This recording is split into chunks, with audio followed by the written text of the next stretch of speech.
Hi everyone, I'm Libby, product marketer here at Chorus, and I'm with the wonderful Katie Gibbons, who heads up our sales enablement. As a previous sales rep, I've attended multiple SKOs, but I've never planned one or hosted one, needless to say, in a remote environment that what we're dealing with right now. So we've brought Katie on board to really give us her best practices and tips and tricks of keeping your team motivated and getting everybody really excited and carrying that momentum into 2021. So let's hear what she has to say. Welcome, Katie. Thanks, Libby. Hi, everyone. As Libby said, Katie, I run the sales enablement team here at Chorus, and I love kickoff. I think anyone who's worked with me probably knows that. So we're going to start with the hardest part, which is planning. And it's probably the part that people push off the longest. If we think about a pre-virtual world, a lot of what I was doing was actually starting the planning process the month after kickoff ended.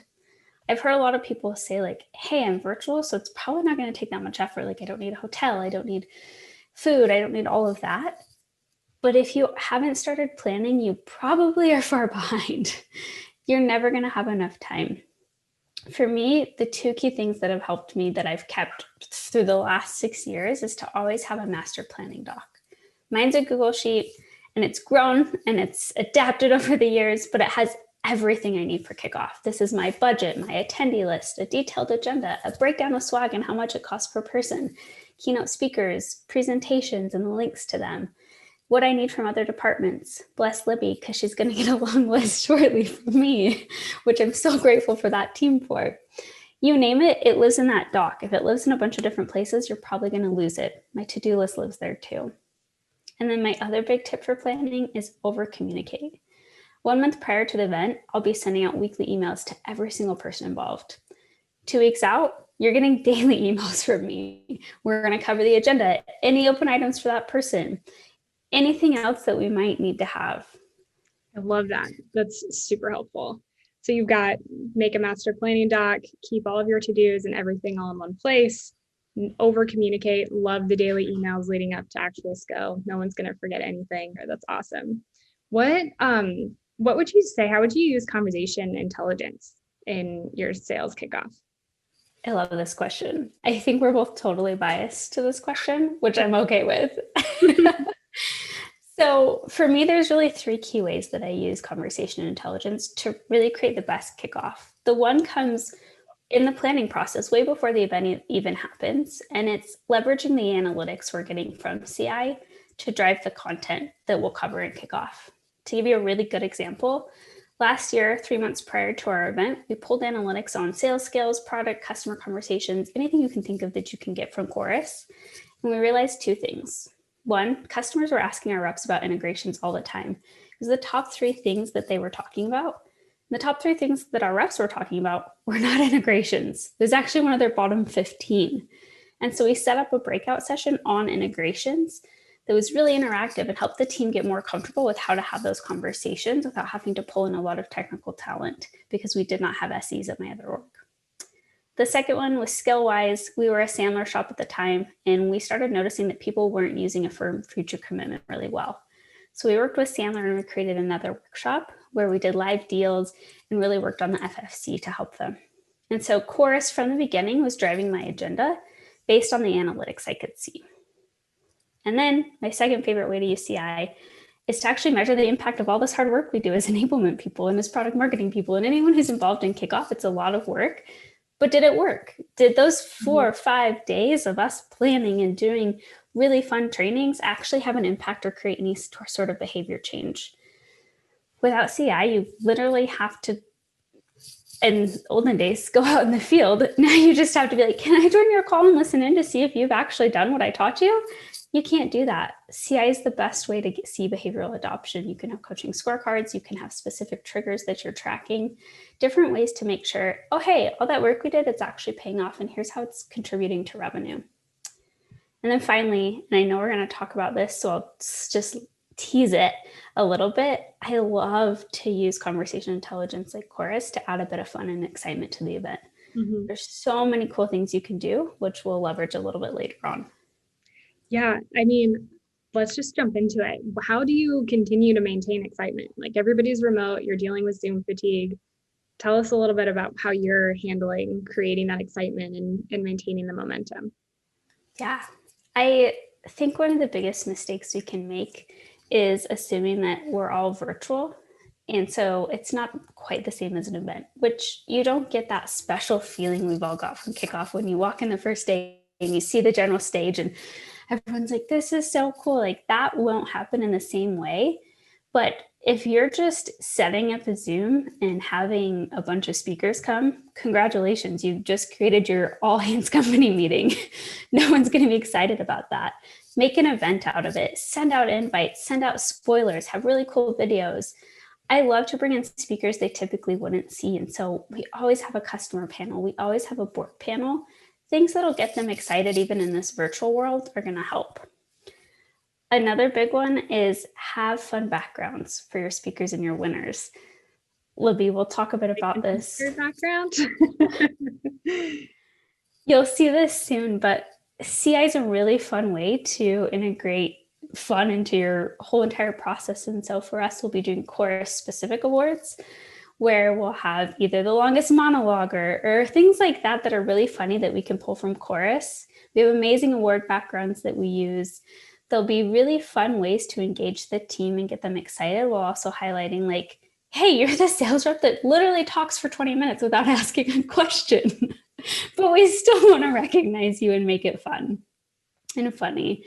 Awards in general are just a great way, still doing things. We can't all go to the Bahamas for President's Club, but we can still have really fun awards to recognize our top performers. We're going to be doing a dinner in our CEO's backyard, virtual backyard, where everyone's background will be his backyard, and they'll get to meet with some of the members of the board. So there's some really fun ways to still add excitement, send invites out. We'll have care packages that will go out that are going to be used throughout the event, but it's coming to their home. Make sure you're leveraging CI to add some fun as well. So we'll have a bloopers reel. Everyone knows that you're doing funny things on calls with customers or beforehand. And guess what? It's all recorded. And people like me in enablement just get immense amounts of joy by creating blooper reels to kick off SKO with. It's such a fun thing to do. You can also do one of my favorite ones that I've seen is competitive gone wrongs, where your competitor, a customer, is just totally bagging on how terrible they are. And if you can get a reel of those clips out of Chorus, the team loves it because nothing feels better than someone telling you you're better than your competitor. And it's also just a great way to like add on to that competitive insight and anything else you're getting. And so there's so many cool ways that you can integrate Chorus, and you can integrate just the typical things you do in a kickoff to make the event fun, exciting, and virtual. I love that. I'm very excited for our remote SKO this year, especially with the blooper reel coming in and the Chorus awards that we'll be handing out, which is super exciting, being able to just be able to use the insights that you're getting from conversation intelligence and then being able to award people for the silly person who talks all the time or for somebody who's actually asking some really awesome, engaging questions. That's awesome.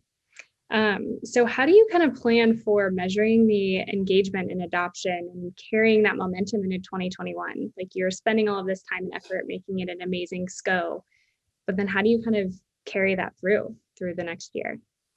Such an important question. A lot of times if you're doing it wrong, you think kickoff is this one-time event and it happens in January and you had it something really exciting and that's it. But for me, kickoff starts in the fall and those themes and those learnings go through the rest of the year. We typically have a kickoff to kickoff, which is about a month in advance. We start learning some of the things and teasing some of the things that will be happening. So the team walks into kickoff, they can have more interactive sessions. After that, we also do post kickoff to kickoff to help them actually understand what's going on. These are things like, let's say if you're rolling out a new methodology, February is focused on one part of that methodology, and each month has a separate theme where you have training sessions to dive a little bit deeper, film reviews, team meetings, etc. What I think is the most important thing, though, about maintaining that momentum and actually measuring the impact are two things. One, your sales leaders, and two, your CI tool. Your managers and Chorus pair together and help you really understand, is this working and is it working well and is the team still excited? So for each month of whatever that theme is that we're focusing on for learning post kickoff, I built out a manager playbook to help managers implement the learnings into their team meetings and their one-on-ones. And this playbook's all revolved around using Chorus to make sure it's being used in the field. And if not, how do we coach people on that? Mm-hmm. A lot of what you'll see is everything that's rolled out is pre-built in Chorus. So we have triggers pre-built, we have playlists pre-built, so that by the time kickoff ends, we're up and running and we're seeing what they're using in the field and what they're saying and if it's working. Without those two things, it's so hard to create and maintain momentum and actually measure the impact of what you've done at kickoff. And it makes it a lot easier to get budget next year and think of all the cool things you can do with more budget. Yeah, definitely. It would be super interesting when it's almost like you definitely need conversation intelligence in order to maintain that momentum, because otherwise you don't have that visibility into every single sales call to see how your reps are tracking towards that adoption and how managers are also coaching their reps. So conversation intelligence is a real game changer for that one. That's great. Totally agree. Using like a certification or quiz is one very tiny level of understanding of behavioral change. Actually seeing it in action is the only way to do it. That's huge. I love that. So as we wrap up here, do you have like a top 3, top 5 list for people to take away from here? Yes, always. Love it. If you haven't started planning, stop what you're doing right now. Immediately, just stop and start planning today. You're so far behind if your kickoff is in January, February, even March. 2, even though we're virtual, you still can create that similar level of excitement and engagement. You just have to get creative. And there's so many enablement leaders out there right now who are sharing ideas. You're going to see some from here. Libby will talk a bit about some of the stuff we'll be sharing. All of the creativity is out there. Just implement it and make sure your team's having fun and excited when we're all literally stuck at home. And then 3rd, as always, use conversation intelligence, use Chorus to reinforce learning, add fun.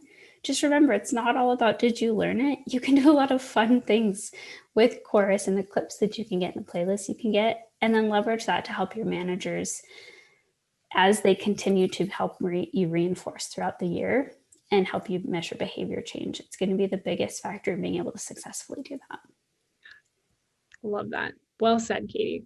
Thank you so much. And I think, for after having this one-on-one with you and sharing your tidbits and best practices, some other things that people can do to really get some more ideas is we've got this awesome sales kickoff ebook that we're launching. We've got some really good resources on our website. So check us out there, check us out on social, and we'll hopefully be able to help you make your SKO the best one yet, even in this remote world. It's going to be awesome.